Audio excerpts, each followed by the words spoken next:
রাম রাম সবাইকে। আশা করি সবাই ভালো রয়েছো। আজকের ক্লাস 7 এর দশমিক ভগ্নাংশের গুণফল। ওকে, তো প্রথম অঙ্ক কি রয়েছে? মিঠু 4টি খাতা কিনবে। একটি খাতার দাম 12.75 টাকা হলে মিঠুকে কত টাকা জোগাড় করতে হবে, এটা বলেছে। তো আমরা কি করব? 4টে খাতা কেনার কথা বলেছে, একটার দাম দেওয়া রয়েছে, তাহলে একটার দাম যদি 12.75 টাকা হয়, তাহলে 4টের দাম কত হবে? বেশি হবে। তাহলে আমরা কি করবো? গুণ করে দেবো। তাহলে 12.75-এর সঙ্গে 4 গুণ করে দেবো। করলে কত হবে? 4 5 20 শূন্য, হাতে থাকে 2, 4 7 28, 2 30 শূন্য, হাতে থাকে 3, 4 12 48, 3 51। তাহলে এত টাকা কি করেছে? এত টাকা জোগাড় করতে হবে, জোগাড় করতে হবে।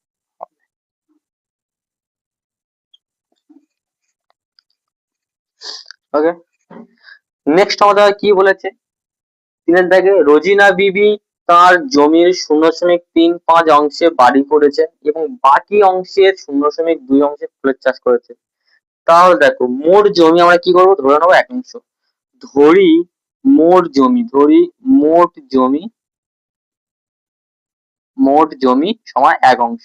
ক্লিয়ার? এবারে কি বলেছে? এই 1 অংশের মধ্যে কিছুটা বাড়ি করে, মানে বাড়ি করেছে, তাহলে 0.35 বাড়ি করেছে, বাকি অংশ তাহলে কত হবে? তাহলে বাকি অংশ আমরা কি করব? বাকি অংশ বলে বিয়োগ করে দেবো। বাকি অংশ 1 থেকে এটা বিয়োগ করে দেবো, 0.35 এটা বিয়োগ করে দেবো, একটা অংশ। ওকে, তাহলে বিয়োগ করবো কি হবে? বিয়োগ করব আমরা 100 থেকে 35টা বিয়োগ করে দিলে যেটা হবে সেটাই হচ্ছে কি আমার বিয়োগফল। তাহলে কি করব? 35টা 100 থেকে বিয়োগ করলে হবে 65 হবে। এবার দেখো, এখানে তো দশমিক ছিল, তো সেই কারণে আমরা কি করব? 2 ঘর আগে দশমিক ছিল, 2 ঘর আগে দশমিক দিয়ে দেবো। ঠিক আছে, এত অংশ। ওকে, তাহলে এত অংশ কি বাকি রয়েছে। এবার কি বলেছে? ফুলের চাষ করা করেছে, তাহলে কি লিখবো? ফুলের চাষ করেছে, ফুলের চাষ করেছে, ফুলের চাষ করেছে বলে কি করব?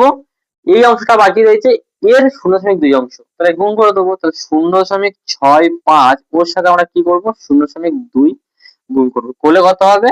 130 হবে। আর এর 2 ঘর আগে, এর 1 ঘর আগে, 3 ঘর আগে দশমিক দেবো। ঠিক আছে, তাহলে এত অংশ ফুলের চাষ করেছে, বা উত্তরটা লিখতে পারি 0.13 অংশ। তাহলে যে অঙ্কটা বললাম, বলেছে যে তার জমির 0.35 বাড়ি করেছে, তাই তো? তাহলে ওইটা বাদ দিয়ে করতে হবে, আমরা কি করলাম? 1 থেকে বিয়োগ করে দিলাম। আর একটা কি করেছি? ধরে নিয়েছি মোট জমি 1 অংশ। ঠিক আছে, এবার বলেছে কি বাকি জমির এত অংশে ফুল চাষ, তাহলে যে অংশটা ফুল চাষ গুণ করে দেবো, দিলে আমার অ্যান্সার বেরিয়ে যাবে। যেহেতু উত্তর চেয়েছে, উত্তর চেয়েছে কত অংশে ফুল চাষ করেছে। ওকে, তো প্রত্যেকে বুঝতে পেরেছে অঙ্কটা? যদি না বুঝতে পারো আর একবার ব্যাক করে দেখো। তো তোমরা দেখো, নেক্সট অঙ্ক 4 দাগে কি বলেছে? আমার কাছে 150 টাকা আছে, আমার টাকার 0.3 অংশ দিয়ে খাতা কিনলাম এবং আমার টাকার 0.4 অংশ দিয়ে গল্পের বই কিনলাম। এখন আমার কাছে কত টাকা আছে? ঠিক আছে, তাহলে কি বলেছে? 150 টাকার 0.3 অংশ দিয়ে খাতা, এদের গুণ করে দেবো, দিলে আমার কি হবে? 45 টাকা খাতা কিনেছে। 45 টাকা কি কিনেছে? খাতা কিনেছে, খাতা কিনেছে। এবার কি বলেছে? আমার টাকার 0.4 অংশ দিয়ে গল্পের বই কিনলাম। তাহলে আমার 150 টাকা ছিল, এর সঙ্গে 0.4 অংশ দিয়ে কি কিনলো? গল্পের বই। তাহলে কত হলো সেটা?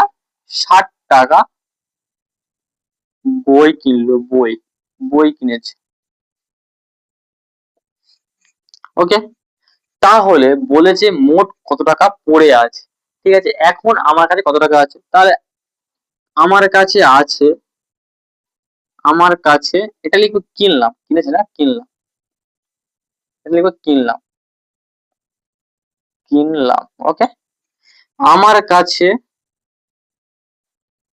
টাকা আছে, টাকা আছে, তাহলে 60 যোগ 45 সমান সমান 105 টাকা, 105 টাকা।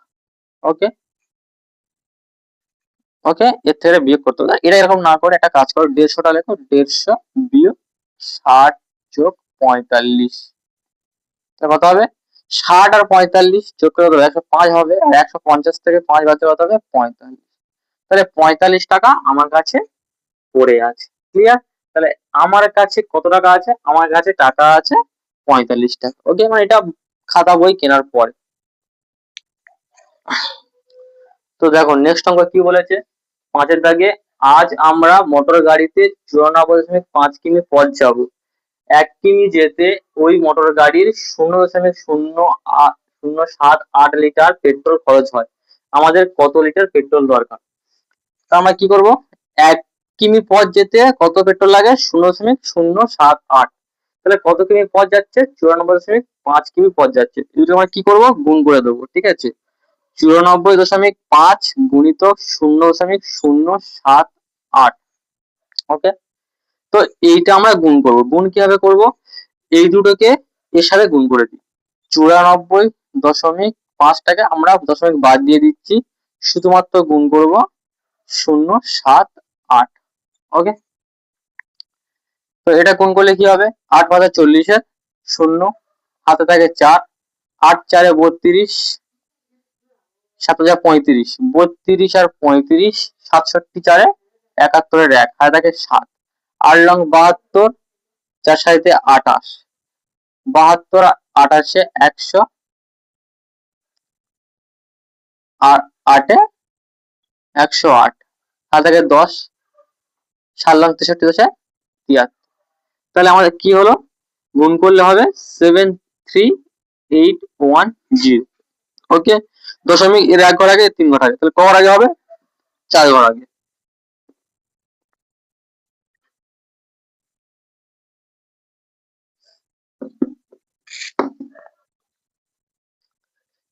সরি, এটা 7 হবে, এটা 7 হবে। ঠিক আছে, 7 হবে।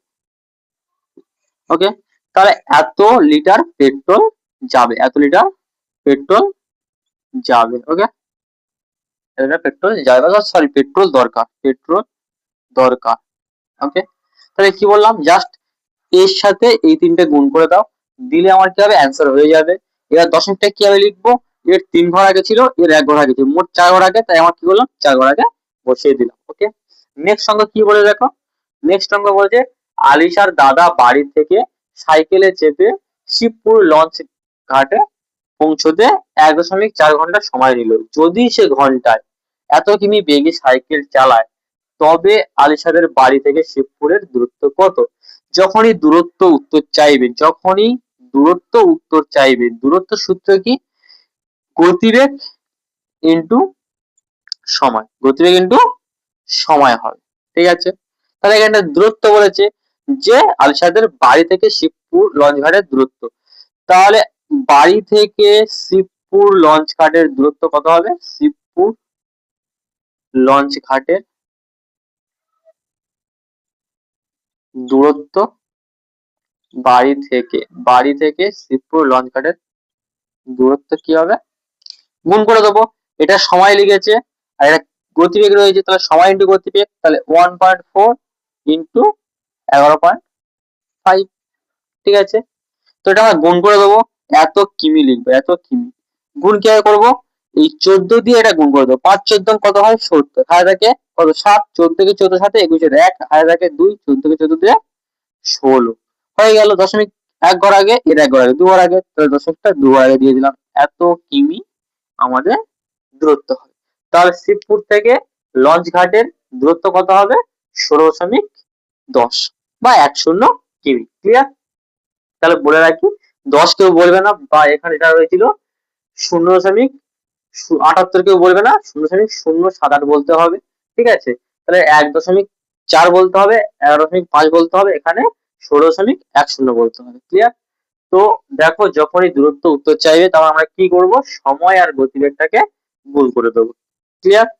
তো এই পর্যন্ত আজকের করালাম, বাকি অঙ্ক পরের পার্টে করে দেবো। যদি কারোর এগুলো ভালো লাগে, ইন্টারেস্ট লাগে, প্রত্যেকে লাইক করবে, সাবস্ক্রাইব করবে। তো আজকের মতো এইটুকু, প্রত্যেকে ভালো থাকবে।